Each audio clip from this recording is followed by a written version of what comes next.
इतने किलोमीटर प्रति घंटा है हनुमान जी की गति। रिसर्च देखकर वैज्ञानिक भी रह गए हैरान। आपने सोचा कि हनुमान जी तो एक वानर थे, तो वो उड़ कैसे सकते हैं, और कैसे एक छलांग में ही वो समुद्र पार करके सीता मैया के पास लंका पहुंच गए। और अगर वाकई में वो उड़ सकते थे तो भी कितनी तेज, क्या इतनी तेज कि एक रात में ही श्रीलंका से द्रोणागिरी पर्वत पर जाकर वापस आ गए। है ना सोचने वाली बात। तो चलिए आज के इस वीडियो में आपको बताते हैं कि वास्तव में हनुमान जी कितना तेज उड़ सकते थे, जो उनकी उड़ने की गति का अंदाजा लगाकर बड़े बड़े वैज्ञानिक भी हैरान हो रहे हैं। इन्हीं सब सवालों के जवाब जानने के लिए बने रहिए वीडियो के एंड तक। दोस्तों, अब तो नासा के वैज्ञानिकों ने भी ये मान लिया है कि रामायण कोई मन से गढ़ी हुई कहानी नहीं है, बल्कि श्री राम, उनकी सेना और रामायण वास्तव में अस्तित्व में थे। श्रीलंका में नल और नील ने राम नाम लिखकर जो सेतु बनाया था वो आज भी वैसा ही है। इसके अलावा और भी कई प्रमाण मिले हैं जिनसे अंदाजा लगाया जा सकता है कि रामायण एक वास्तविकता है। दोस्तों, हम सभी हनुमान चालीसा को हमेशा से पढ़ते सुनते आए हैं।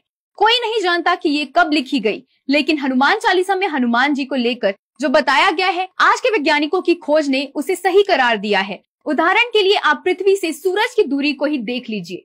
हनुमान चालीसा में लिखा है, जुग सहस्त्र योजन पर भानु, लिल्यो ताहि मधुर फल जानू।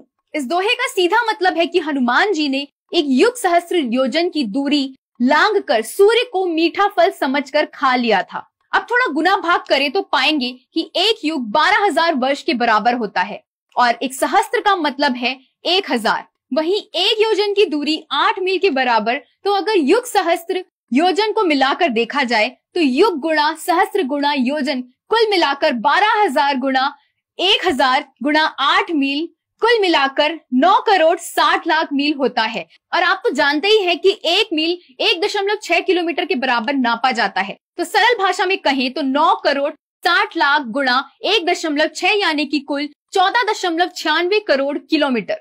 चौंक गए ना? क्योंकि नासा के वैज्ञानिकों ने अब जाकर धरती से सूरज की दूरी इतनी बताई है, जो कि हनुमान चालीसा में युगों पहले से लिखी हुई है। तो अब सोचने वाली बात यह है कि कोई बच्चा आखिर भूख लगने पर इतनी लंबी दूरी तय करके सूरज को निगलने आखिर जा कैसे सकता है, जबकि यह भी कहा जाता है कि सूरज को निगलते ही पूरे ब्रह्मांड में अंधेरा छा गया था। तो कुछ ही घंटों में हनुमान जी ने सूरज तक जाकर उसे निगल भी लिया था। और ये कारनामा हमारे शिव जी के अवतार और श्री राम जी के सबसे प्यारे भक्त हनुमान जी ने बचपन में ही कर दिखाया था।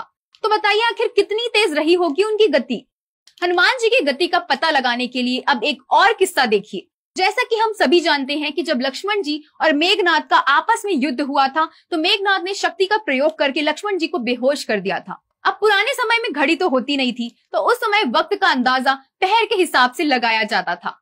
एक दिन यानी 24 घंटे में 8 पहर होते थे, 4 पहर रात और बाकी 4 पहर दिन। इसका सीधा सीधा मतलब है कि एक पहर 3 घंटे का होता था। अब हमारे शास्त्रों में बताया गया है कि लक्ष्मण और मेघनाद का आपस में युद्ध रात्रि के पहले पहर में हुआ था। अब रात के 4 पहर होते हैं, तो पहला पहर लगभग 9 बजे शुरू हुआ होगा। रामायण में सीधे सरल शब्दों में लिखा है कि उन दोनों वीरों का युद्ध लगभग 1 पहर तक चला, और उसके बाद लक्ष्मण जी को शक्ति लग गई। तो 12 बजे तक युद्ध चलने के बाद जब लक्ष्मण जी को शक्ति लगी तो राम जी व्याकुल हो गए। तब विभीषण के कहने पर हनुमान जी को वैद्य सुषेण को लाने को कहा गया।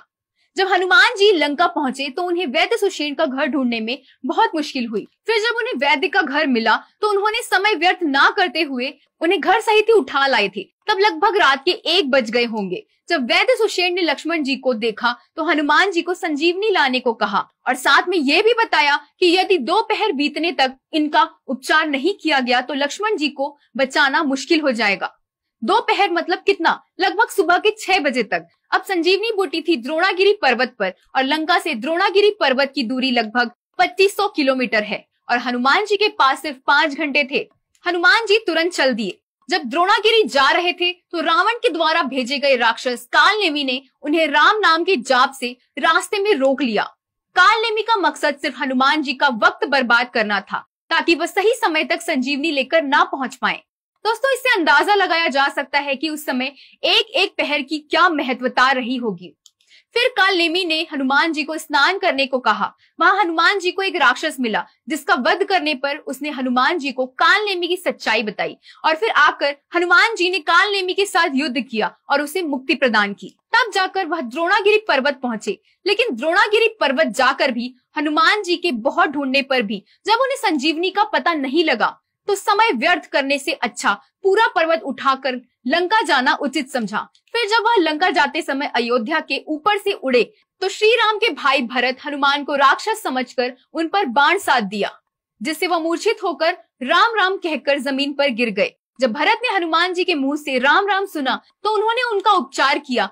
फिर हनुमान जी ने उन्हें सभी कथा सुनाई और फिर से भरत जी का आशीर्वाद लेकर प्रस्थान किया। लगभग दोपहर बीतने से 1 घंटा पहले ही यानी लगभग सुबह से 5 बजे हनुमान जी द्रोणागिरी पर्वत लेकर वैद्य सुषेण के पास आए और लक्ष्मण जी का उपचार किया गया। अब अगर गणित का हिसाब लगाया जाए तो हनुमान जी को लंका से द्रोणागिरी जाने में लगभग 4 घंटे लगे, जिसमें उनका कितना समय बर्बाद हो गया। उन्होंने काल नेमी राक्षस का वध किया, भरत जी को युद्ध का सारा वृत्तांत सुनाया और द्रोणागिरी पर्वत पर संजीवनी बूटी भी ढूंढा। तो अगर अंदाजा लगाया जाए तो उनके 2 घंटे बर्बाद हुए होंगे। अब बचा कितना समय? 2 घंटे या उससे भी कम। तो द्रोणागिरी पर्वत तक आना और जाना यानी लगभग 5000 किलोमीटर की दूरी हनुमान जी ने 2 घंटे से भी कम समय में तय की थी। आप सोच ही सकते हैं कि हनुमान जी किस गति से उड़ सकते थे। लगभग 1 घंटे में 2500 किलोमीटर या उससे भी बहुत ज्यादा। दोस्तों, सबसे पहले तो ये बताना सबसे ज्यादा जरूरी है कि हनुमान जी ना सिर्फ छलांग लगा सकते थे बल्कि हनुमान जी उड़ भी सकते थे, क्योंकि अगर वह सिर्फ छलांग लगा पाते तो काल नेमी से राम का नाम सुनकर और कैसे तुरंत वहां रुक गए और भरत जी ने उन्हें उड़ता हुआ देखकर कैसे निशाना साध लिया। सोचने वाली बात है ना। जब मेघनाद ने नागपाश की शक्ति से राम और लक्ष्मण दोनों को मूर्छित कर दिया था तो वह स्वर्ग लोक जाकर गरुड़ भगवान को साथ लेकर आए थे, जिसमें वो स्वर्ग तक जाकर 1 या 2 पहर में ही गरुड़ देव को लेकर वापस भी आए और नागपाश की शक्ति को कटवाया था। तो दोस्तों, अंदाजा लगा सकते हैं कि आखिर हनुमान जी की गति कितनी तेज रही होगी। नासा के वैज्ञानिकों ने हाल ही में सोलार पार्कर प्रोब नाम का एक यंत्र बनाया है जो सूरज के सबसे ज्यादा करीब जा सकता है। उसकी गति लगभग 6,92,000 किलोमीटर पर आवर है। वैज्ञानिकों का अंदाजा है कि उसकी भी गति हनुमान जी की गति से ज्यादा नहीं हो पाई। दोस्तों, हमारे सनातन धर्म में ग्रंथों में यह साफ साफ लिखा है कि हनुमान जीवन की मन की गति से चलते थे।